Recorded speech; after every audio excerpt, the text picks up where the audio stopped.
to put in place the most oppressive police state control grid in human history. 20,000 battle-hardened regular Army troops are now being deployed to patrol the streets of the United States.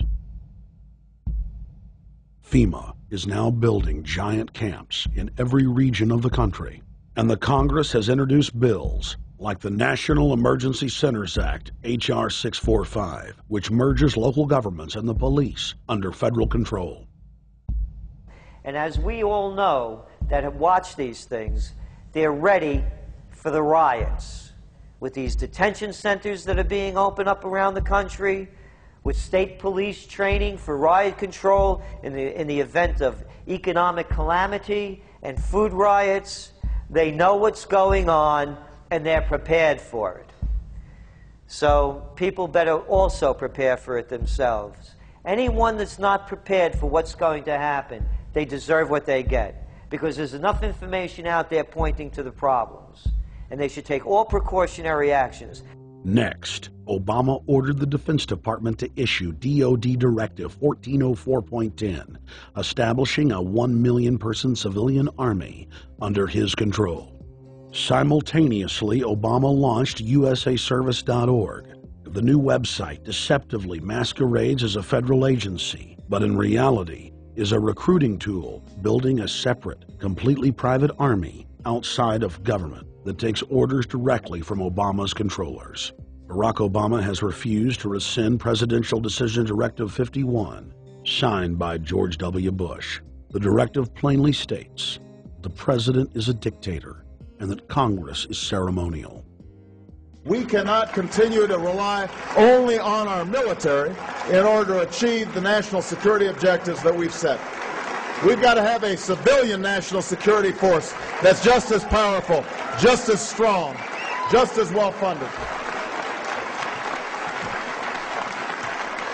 President Obama and his Chief of Staff, Rahm Emanuel, have repeatedly stated on the record that all Americans below the age of 64 will be forcibly conscripted into federal service.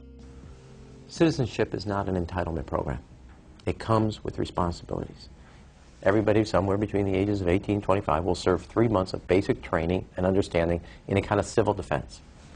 Now, it doesn't always have to be service in uniform. One of the things that if you talk to our generals, they are desperate for is a civilian counterpart to our military forces. So is this compulsory then? Well, you have to, in a sense, it's required of everybody, 18 to 25, 3 months, and at some point at that point you do it. Obviously, I'm not going to say perfect legislation. We'll work that process through. You can do it during a college summer, or you can do it after anytime. high school. If you have a demagogue with a fanatical mass movement of personality cultists who is imposing the program of a group of extreme bankers and finance oligarchs, that's fascism. Obama's transition site, change.gov, proclaimed that middle school and high school students will be forced to serve the federal government.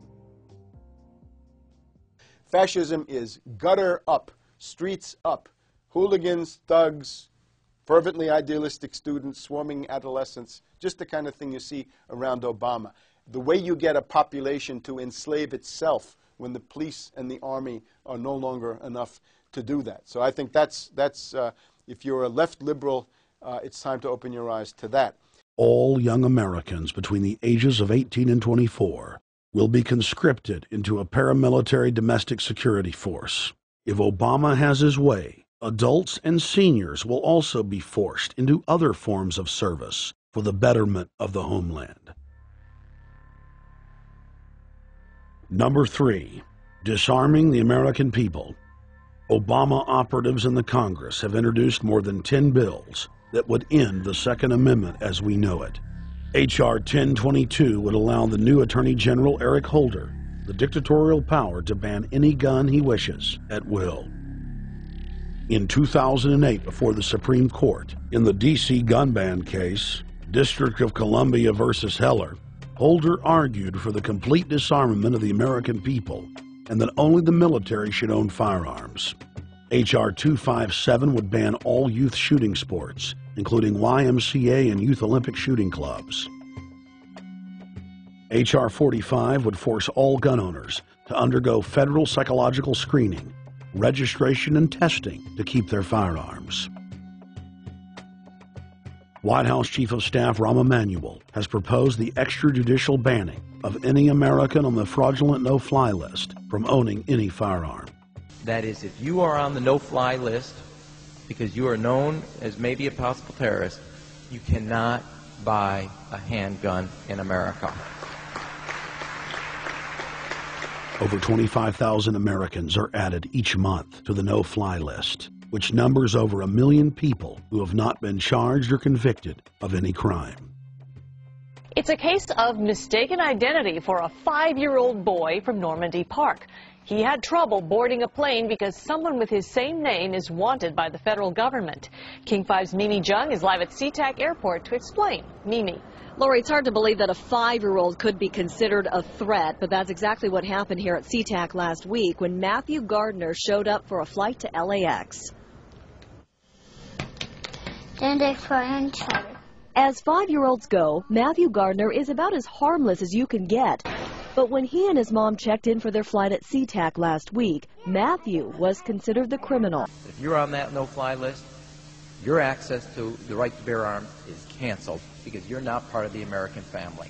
You don't deserve that right. There is no right for you if you're on that terrorist list. And even though this Matthew Gardner is only in kindergarten, TSA workers still conducted a full-blown search. They searched all of our belongings. They took everything apart piece by piece. Nadia Counter says it wasn't easy being treated as a possible threat to national security. I picked up my child to give him a hug and tell him, you know, it's okay, we're doing fine. And they reported to me that I was not allowed to touch him. He was a security risk, and they had to research me to make sure that I had not obtained any materials from him. Number 4, massive restrictions on the First Amendment guarantee of free speech. The President, Congress, and the FCC have announced plans to not only curtail speech on talk radio and newspapers, but to also regulate speech on the Internet through the Orwellian-named Fairness Doctrine. The Obama machine is also pressuring Congress to pass draconian hate speech laws that will eviscerate the First Amendment. Number 5, they plan to further federalize health care so that the government can dictate what kind of care citizens receive. Modeled after the British system, this includes rationing care and restricting what procedures the handicapped and elderly are eligible for. Number 6, Obama is already pushing to expand the Department of Defense budget and to station more U.S. troops overseas to encircle Russia, China, Iran, as well as setting up bases in Africa under the pretext of humanitarian aid, and dominate and occupy Africa through AFRICOM. So we're taking your phone call, seeing what you think of Barack H. Obama. Is he a Judas goat? Is he a frontman? Is he a betrayer? Let's go to Anthony in Georgia. Anthony, what's your take on Barack Obama? They put the face of Barack Obama as part of their public relations because it's like in the old folk tales about vampires. A vampire cannot force his way into somebody's house. It's against some kind of metaphysical law. So the vampire has to persuade the resident of the household to open the door and invite him in.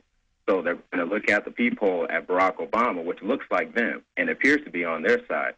They're going to say, okay, here's my ally. Let me open the door and let me let this person in. And then Barack Obama is just, of course, a front man for the American empire, where he's going to have the entire U.S. Navy, the entire U.S. Army, and the entire U.S. Marines under AFRICOM command. And, of course, he's going to turn it into a new Iraq, and he's going to turn it into a new Afghanistan. Every operation that you see going on in Iraq and Afghanistan is going to propagate to the poor countries of Africa. And well, sir, I agree with you. They're looking to the people. They see a handsome, smiling African face. You know, he's all, hey, I'm from Kenya. And then it's a total bait and switch. But it's the same thing here in the United States where they would get sellout Native American chiefs to sell out their people. This is the oldest trick